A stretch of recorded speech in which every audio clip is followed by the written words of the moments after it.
Nous désobéirons aux règles européennes.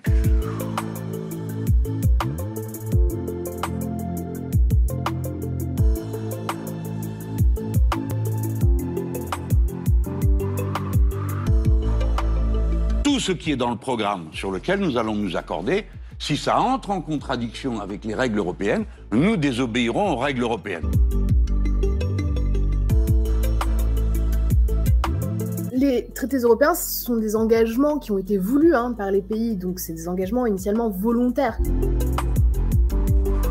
Il n'est pas théoriquement question d'y désobéir aussi volontairement, mais admettons que ce soit le cas. Et parfois, il existe des législations nationales qui sont adoptées, auxquelles on ne conçoit pas forcément la confrontation directe avec les questions européennes. Et dans ces cas-là, eh bien, en fait, la Commission européenne, elle peut tout à fait poursuivre le pays qui aurait violé ses engagements, du coup, vis-à-vis des traités européens, le poursuivre dans le cadre de ce qui s'appelle le recours en manquement ou la procédure d'infraction, qui engage en fait une discussion politique entre le pays et la Commission européenne dans un premier temps, dans l'objectif finalement de corriger le comportement, d'arriver à un accord qui convienne à la fois à l'Union européenne et évidemment au pays. Mais si ça n'aboutit pas, et parfois les pays ne répondent pas, restent sur leur position, et dans ces cas-là, au bout d'un processus qui peut être quand même assez long, il y a quand même une sanction financière qui est possible, et des sanctions financières peuvent être très lourdes puisqu'elles se chiffrent quand même en millions d'euros, et elles comprennent aussi notamment des astreintes, c'est-à-dire que le pays doit payer une certaine somme par jour, par mois ou par semestre, ça dépend, tant qu'il ne corrige pas son comportement. Donc en fait, vouloir désobéir volontairement aux traités européens, c'est aussi engager potentiellement les finances de la France. Nous désobéirons. Alors après, il dit désobéir, donc on a l'impression que d'office, ça va être contraire au droit européen. En réalité, pas forcément, pas nécessairement, parce que le cadre, les règles européennes posent des principes, mais elles comprennent bien entendu des exceptions, et il est parfois possible de se retrouver dans cette exception, auquel cas on n'est pas dans une confrontation au droit européen. Imaginons une loi qui prévoit de privilégier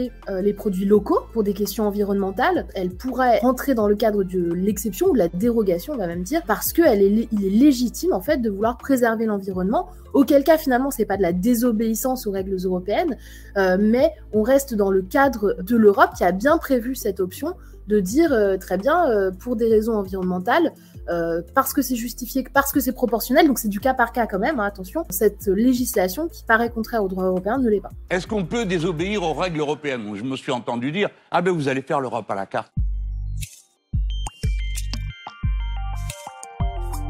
Alors cette idée d'Europe à la carte, elle est intéressante parce que en pratique, elle existe quand même déjà. On a un espace Schengen qui correspond pas à l'Union européenne. Il y a des traités qui sont extérieurs, qui semblent proches de l'Union européenne, notamment sur la question de la stabilité budgétaire. Donc il y a quand même déjà des espèces de dimensions différentes.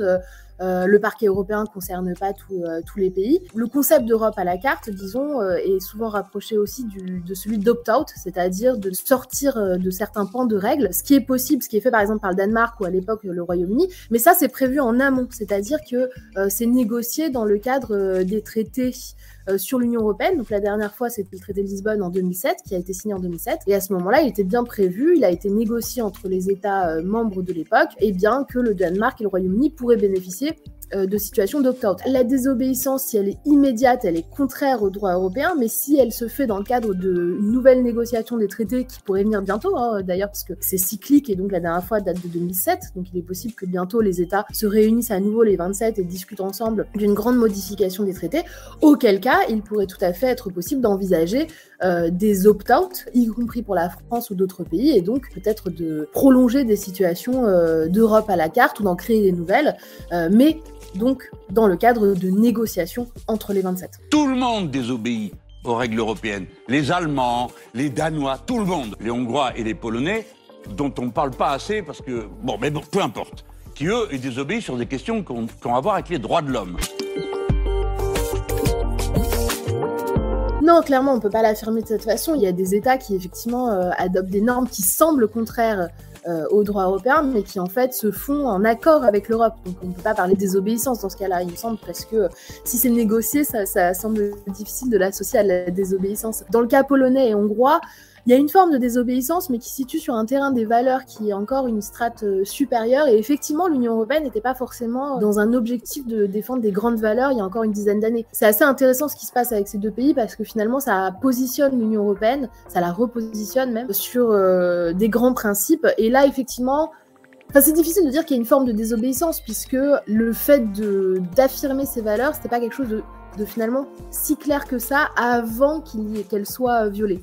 Donc on est un peu dans un sens inversé, quoi. Et donc maintenant, l'Union européenne affirme ses valeurs et oblige les États à les respecter. C'est une forme de désobéissance, mais sur une autre strate que ce que semble en tout cas proposer Jean-Luc Mélenchon.